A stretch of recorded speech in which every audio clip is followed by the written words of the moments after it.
Welcome back to the Dr. Des Show, and today we are talking all about becoming a public health CEO. So now when I say public health CEO, I don't just mean like, oh, you got your LLC, like you say, like you're going to create something one day. No, I'm talking about like you stepping into it. You may have gotten the LLC, you may have built that structure, or you may not have, but you are doing the work. You are a CEO, a founder, or whatever it is. This episode is for you because I'm going to talk about my journey to kind of becoming and realizing like, okay, I'm a CEO, what that means, and kind of how I've been making sure that I prioritize myself to scale my business, to continue its growth, and to just continue being an impactful leader within the public health space. But before we get started, you already know, make sure that you subscribe to this podcast. Make sure that you like the videos if you're listening on YouTube, or make sure if you are on Spotify or Apple Podcasts, make sure that you subscribe. Make sure that you share it. Make sure that you leave me some feedback, guys. Leave me some comments. Let me know how you're liking this podcast, because that is what's going to help me continue to go. Let me know what you want to see next, what you want me to talk about, what you want me to discuss as we're going throughout the Dr. Des Show. So now, as I dive in, when I say public health CEO, like I said earlier, I don't just mean like, you have the title or you just created it. No, I mean someone who is going to lead with vision, right? A lot of times, when we are building something, we have a vision. We are visionary leaders. And I want you to make sure that you grasp that title. You understand that, because if you are listening to this podcast episode, then you probably are already in your business. You're doing your business. You started it and you're just kind of get out there. You may be kind of shy about calling yourself a CEO, but that's what you are. If you founded your company, you are a CEO, my friend. Okay. Embrace the title and wear it proudly. All right.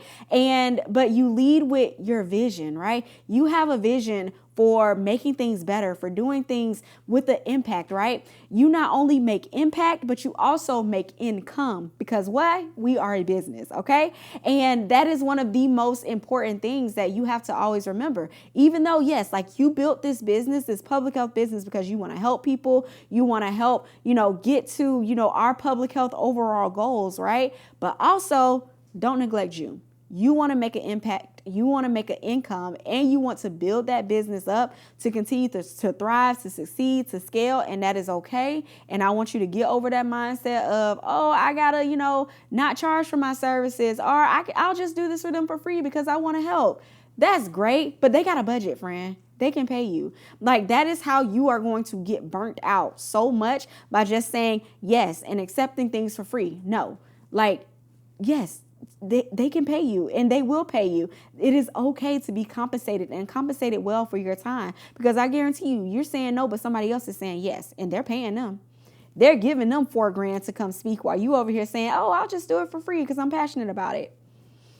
It's okay. But, if you really want to make an income, then you're going to transition into that CEO space. That's when you are saying, all right, Dr. Des, all right, I'm a public health CEO. All right. Also, a public health CEO is going to use your expertise to solve real problems, not just report out on them. When you're in employee mode, you may be reporting out on problems, reporting to your boss or whatever, but you as the CEO, as a public health CEO, you are solving the problems, right? You are building the solutions. You're seeing the solutions, and then you're going back and building it, and then you're implementing it, right? One thing I love about entrepreneurship is that I can literally just have an idea and then just bring it to life like the next day. That is one of the major things I love about being a CEO, being the founder of a company. Like, that is big, right? You got to think beyond that 9 to 5, and you're building systems, strategies, solutions. You're thinking outside of the box. And if any of this sounds like you are where you want to be, then my friend, you are either, yes, a public health CEO right now, or you are on track to be one. Okay. And that is big. That is huge. So I want to just take a moment and say congratulations to you for determining that, hey, this is okay. This is the path I want to take, because it is not an easy path. Okay. The journey of being an entrepreneur, of being a founder of a company, it is not an easy path. So I will tell you guys how I stepped into my CEO role. Like, I didn't always see myself as a public health CEO, right? Because when I first started my consulting business, I was doing it on the side of my full-time job. So I'm still thinking like, employee, like I'm just, I'm doing this work, I'm doing this, and I'm just getting by, and I'm just, keeping it on the side and everything like that. I was doing all the things still and wearing all the hats, but I was basically continuing to think like an employee. And that's a big mind shift, especially like, y'all, I've been working since I was in high school. Like really since middle school, honestly. But I've been like legit first job was at Burger King. I've been an employee for a long time. In order to kind of break that cycle, it's a lot.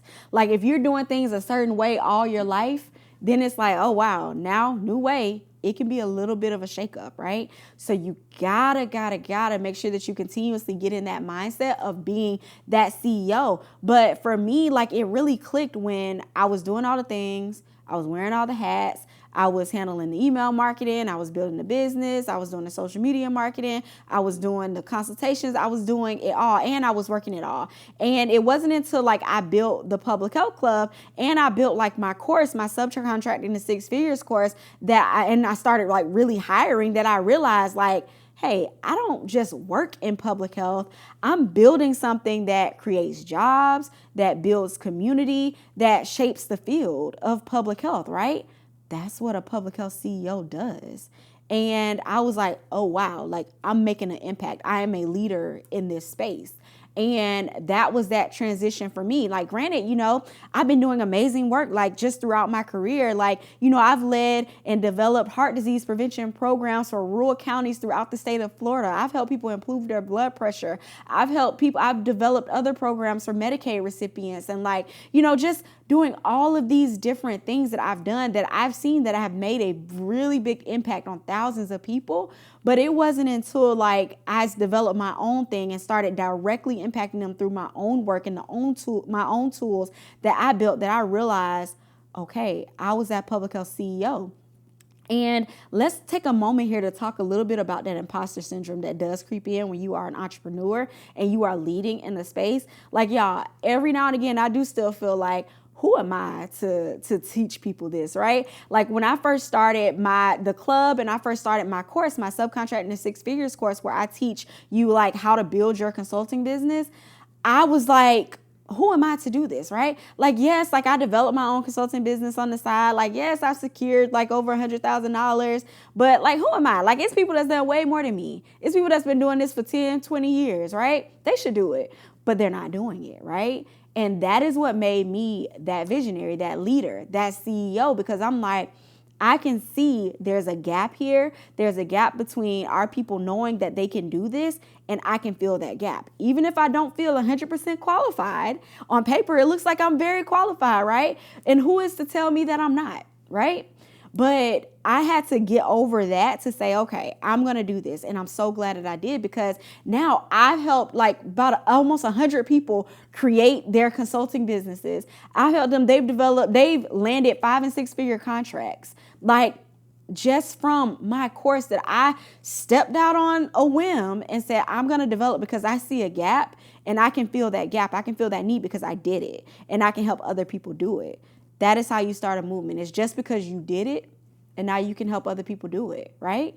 And that is literally all being a founder, being a CEO is. You have to have that visionary thought. And I always tell people, if you're going to start a business, you got to have that little bit of delusion in order to say, okay, it's going to work. I'm going to do it. I'm going to keep doing it. Delusion and consistency builds an amazing business. Don't let anybody tell you any different, because it's so many people that are out there that are building these multi-million-dollar businesses. And it's not because they're the smartest people at the table. It's because they started. It's because they believed in themselves so much. They had this delusional confidence in themselves to keep going.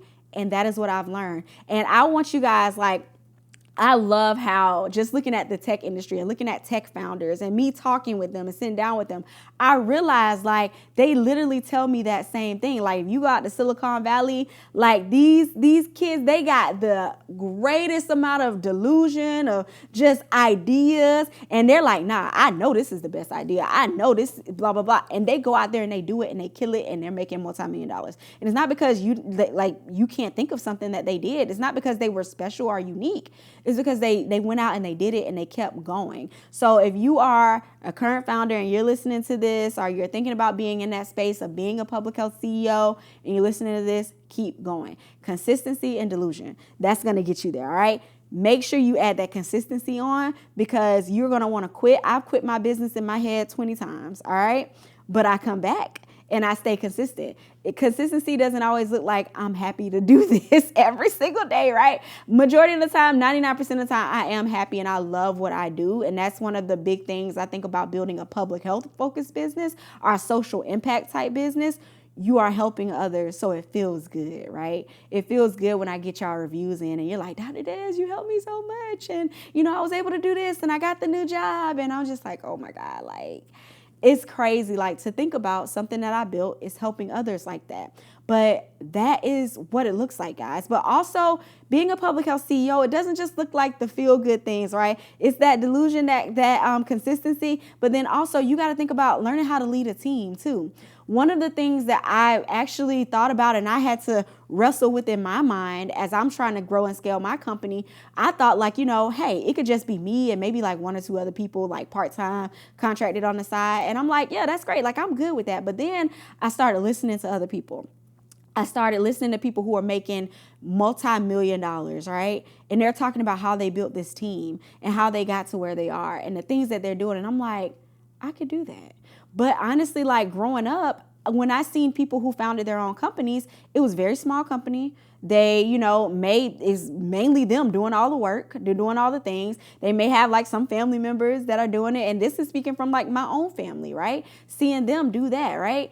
But then I think about like, okay, that wasn't a company that they built that they could scale. That wasn't something that was scalable. But if I want to build something scalable, I need to look towards the people who have scaled, right? And that means that one day your girl is going to have full-time employees. I'm speaking it into existence. So I'm not there yet because I do contract out things. But, eventually I will be there to that level, right? That's a whole different level. And I'm working towards it and I'm close to getting there. But, that is one of the major things too, learning how to really lead a team and not just, giving them like, just basic instructions on, hey, do this, do that, do that. No, empowering your team, allowing them to bring their creativity to the table and doing those things. That's one of the things that you being a public health CEO, you need to think about is how you want to lead, right? What does your team dynamics look like? Even if you're only hiring your first contractor, your first little virtual assistant, right?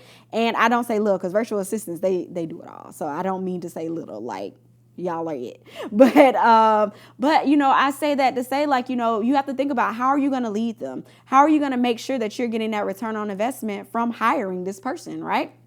Then also think about your systems that you're developing to create transformation, not just information. So if you are trying to build, like, let's say you're trying to build something like what I did, like a membership community, a course, something like that, then you're not just giving out information. You are giving out a transformation for people. What is that transformation that you want people to have when they join your stuff, when they see your stuff? For me, when you join the Public Health Club, I want you to transform into big business over here, right? So whether that's in your career, whether you are going to scale to a non-traditional role, or you are going to get that promotion with my help with the salary negotiation templates, you are going to, just level up and land that new role, land that new job, get to 6 figures in your career, surpass it, right? Get to mid 6 figures. You're trying to get to 500,000. Hey, let's go.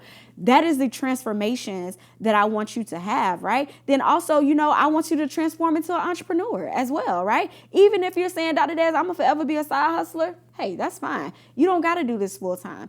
I show you how to build your consulting business on the side, and that's your side income, right? It's okay. Like, you have to think about the transformation, not just the information that you are putting out there. Okay.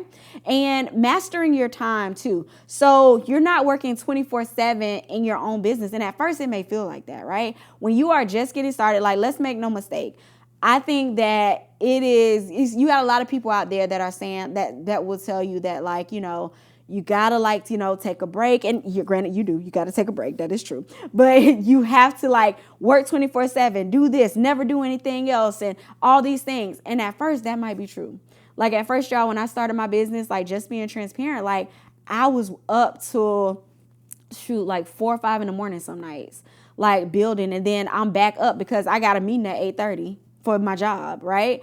I'm scheduling out emails to go out for my job at 3 in the morning. And so it can look like I'm online at 8:30 or 9 a.m. because I'll schedule it to go out there. So it can look like, hey, Des up working. But no, Des was knocked out sleep because I was up till 4 or 5 in the morning actually working on my business and trying to get stuff done right for work because I'm doing all of these things. And it can be very imbalanced, but I want you to know that that imbalance should only go on for a season, okay? Like you have to get out of that. You cannot be sustainable working like that 24/7, okay? You got to have a life. You got to get out of that. And building that business, like in that first instance, like it may be that first like 6 months where you're really trying to like build and get it off the ground. That first year, maybe you going hard. But after that, let's pull back. Let's see how we can put some systems in place so I'm not working 24/7, right? So let's focus on mastering your time as a public health CEO. That is important.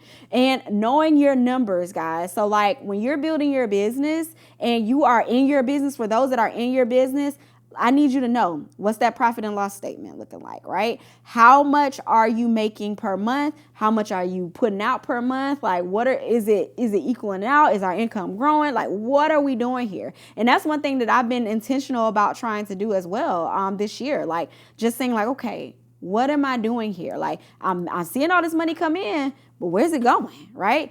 Have control over your money because you are the business. Like you are not relying on the finance department, baby. You are the finance department when you first starting out. So you gotta think about that, okay? And then staying rooted in your values too. Because we do public health work, we want to help, right? We are naturally wanting to help others, wanting to help people, have better health, better outcomes in life in general, right? So stay rooted in that value and know like, okay, how is this going to transform people? How is this going to help people? When you have a business like this, make sure that you stay rooted in that, right? Because you can become sidetracked with so many different things because you have so many different priorities that are going on. So that is one of the major things to really think about as you continue to go on with this work, right? And then also, you have to be able to say no to things that doesn't serve your mission, all right? That was the biggest lesson. I learned so many big lessons, so I won't even say biggest because I didn't say everything was the biggest. But I've learned so many lessons, and that was one of the major ones is I got to say no. You want to say yeah to everything. You want to help everybody. And it is okay to want to help everybody. That is great. You have a great heart. But you cannot wear yourself thin. You cannot burn yourself out because then you're no good to anybody, right? And I had to learn that. And I won't say I learned it the hard way, but like when I was first starting my business, like, I was working full time, doing my business full time. I was also an adjunct professor. I was also like doing other little side things too. I was a mom, still a mom, but I'm a mom, a wife, a daughter. My mom trying to get me to help her with her business. And it's just, I was doing everything and the balls were dropping. Things were dropping. People wanted one-on-ones with me. That's why I don't do one-on-ones right now. But I don't do one-on-ones right now because I didn't have capacity. And if I'm going to do something, I need to have the space to do it at my fullest ability, right? Because I don't want to just say, oh, yeah, you asked me to do one-on-one, I'll do it. And then I don't give you the value that you're looking for. And now my name is out there and I've tarnished my name and my reputation with you because I didn't deliver, right? So I want to make sure that if I'm doing something, I have the space and clarity to do it. And that requires me to say no to things that isn't in alignment with what I'm doing in this season, right? And that no just may be a no, not right now. Maybe let's follow up in about 3 months. Let's follow up in about 6 months. Let's follow up next year on this. Like put it on the calendar. Let's follow up next year. And let's not forget. Let's go ahead and put it on the calendar so we can not forget about this. But you have to prioritize and say no to the things that don't align with where you're going and what serves that mission. Because as a founder, as a CEO, and especially as your business gains traction, you're going to get so many different opportunities, right, that come your way. If those opportunities don't serve to help you push you forward in that direction, it's a no, not right now, maybe later, but no, not right now. And that's okay. Say it nicely, say it, with all the kindness in your heart, but say it. Practice saying it in the mirror if you got to, because you need to do that, all right? And guys, let's be real here. Like, public health is underfunded, under-resourced, and undervalued a lot of times. Like, we see it happening now, for sure. It's so much that's going on with our federal government right now. It's crazy. And because you guys are listening to this, you're in public health, you know all about what's going on, right? The reduction in force and just everything. And because of that, we have seen so much loss right now within the public health space. And honestly, it's going to get worse. because they don't, public health, I always tell people like public health, y'all don't need us until you see something not working. Like you can see it when things are going right, which they go right majority of the time, like y'all don't recognize that we're there. Okay. But when public health, like when we're just like, when things are going wrong, like measles outbreak or like COVID, let's take for instance COVID. Now it's like, oh, where's public health? Where's public health? But no, we're where we always been. We were there. But now it's like, imagine even less public health workers now, even less people that are trying to track and see where these things are happening and what's the cause of these issues. So we can develop the things that we need. We can spread the education to everybody to show y'all, okay, this is what the science is telling us now, right? And this is what we need to be doing right now, right? We've let so many people go that are tackling so many problems. We're going to see those problems come up again. So we are living in a time where, one, as a public health professional, is devastating. As an entrepreneur, this is where you see opportunities. As a public health CEO, this is where you're going to see opportunities to build and to make a difference. Let's look at what's been cut. There are so many reports that are out there. I think ASPHH, I think Association of Public Health, something, right? They just came out with an actual report just showcasing all the cuts that have happened, what programs have been cut. That's your opportunity. This is where we're going to see that we need things. And what's going to happen? They're going to need consultants. They're going to need people in these spaces. Get there. See the opportunity. And that's one of the things as a visionary leader, as a public health CEO, you see opportunities that others don't see. And that is how one of the ways that you continue to build. You have to be the one to set your rates, to shape the narrative, to design the programs that actually work and continue to move this work forward. This is legacy work that we're doing here, right? You have to be the one to come in and champion that because we need you now more than ever. We need our visionary leaders. We need our thought leaders within this space to speak up, and not only speak up, but we need you to take action and implement these things. So if you are a founder, you are a current CEO, you are aspiring to be one, hey, you are needed, and you are needed now more than ever to step up. This is not the time to shrink. This is not the time to think with that scarcity mindset. No, this is the time where we are looking at opportunities and we are going to make sure that we are in those seats, right? As a CEO, as the founder of these companies, all right? And a few lessons that I've learned being a public health CEO. Number one is you need a niche area, right? And if you're thinking too broad, then just remember broad equals broke. A lot of times when you are first starting out, all right, broad is going to equal broke. Okay. Just to put that plainly, because if you're trying to do 20 million different things, how are you focusing in and locking in and growing, right? Like you're stretched so thin over all these different avenues and things that you're trying to implement. You have no time to actually put quality and time into the one thing that you know is going to work and pop off, right? So you got to pick your lane and really build your authority there. And that does not discount you from other areas. Once you start building that thought leadership and that authority, then other people are going to come to you from other lanes, right? Like you don't box yourself in just because you're like, okay, I'm just going to focus in on workforce development. Like, no, they're going to see you're doing not only workforce development, but maybe you can do some qualitative analysis. Maybe you can do some other things. Maybe you can do have some speaking opportunities, right? Maybe you can build a community. Like it's so many things that you can build off of one area, but you got to start somewhere. Okay. And guys, like, so if you are currently like, you're currently founders and CEOs in that space, make sure that you are reining in the shiny object syndrome. If you have not listened to the podcast episode that I did on shiny object syndrome and kind of how I handle like a million different ideas that I get literally every day, go listen to it and create a strategy, okay? But as a founder, as a CEO, as this visionary leader, I'm pretty sure you got millions of amazing ideas. But you got to focus, guys. You got to focus in, right? Pick that lane and build that authority within it, right?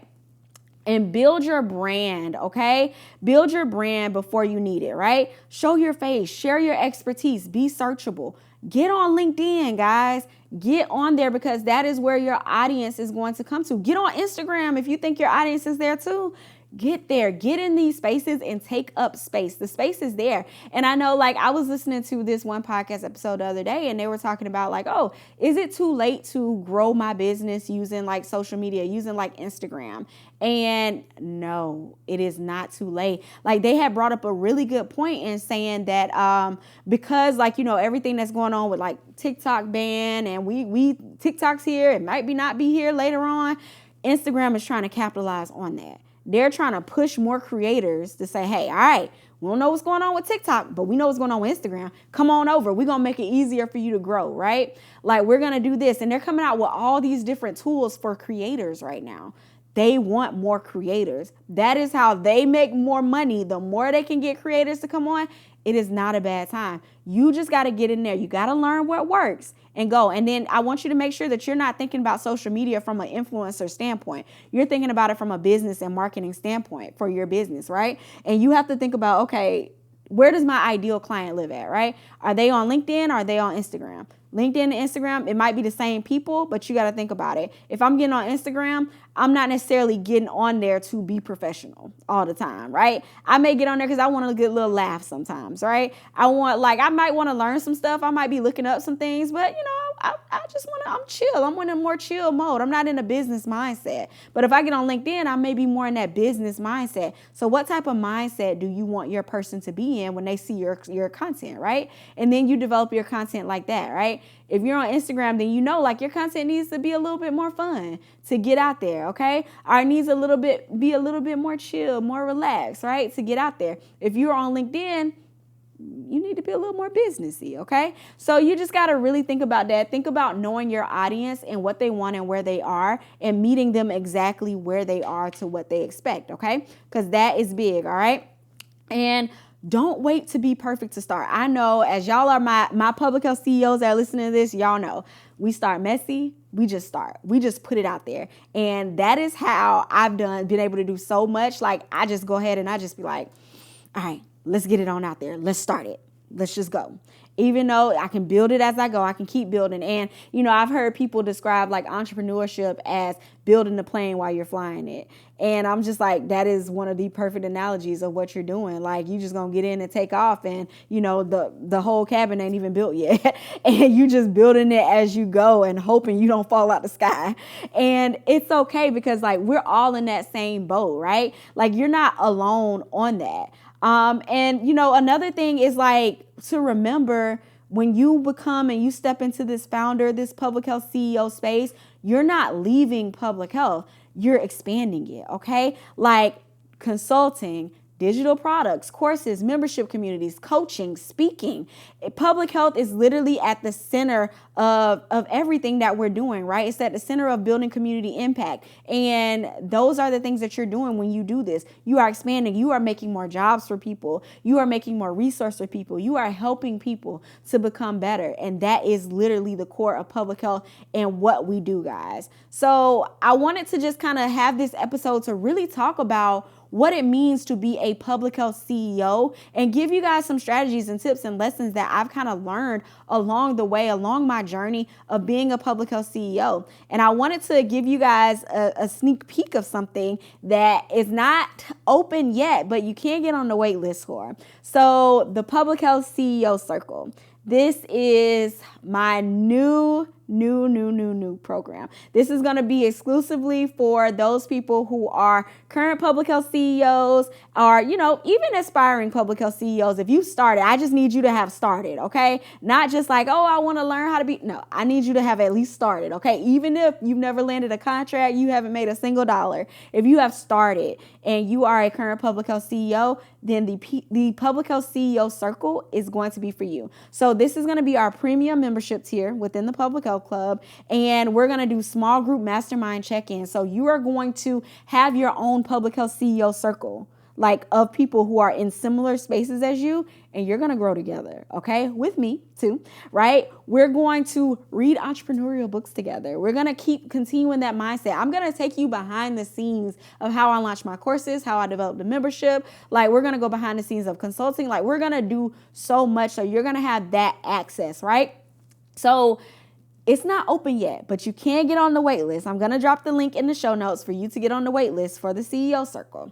Now, listen, when it launches, it's only going to be open for a certain amount of time. This is not something that is going to be open just all throughout the year like the Public Health Club is. This is exclusive. We go through this together, and I really want it to be something where us as public health CEOs, we are holding each other accountable, and we are growing and scaling our businesses, all right? Because that is the big thing, right? We need support in this, because being a founder, being a CEO, it's not something that is easy, guys. Like, it's something that, you may be the first in your family to start a business, or you may be like, you may not have any other friends or colleagues in public health that are starting businesses, that have started a business. So who are you talking to about this, right?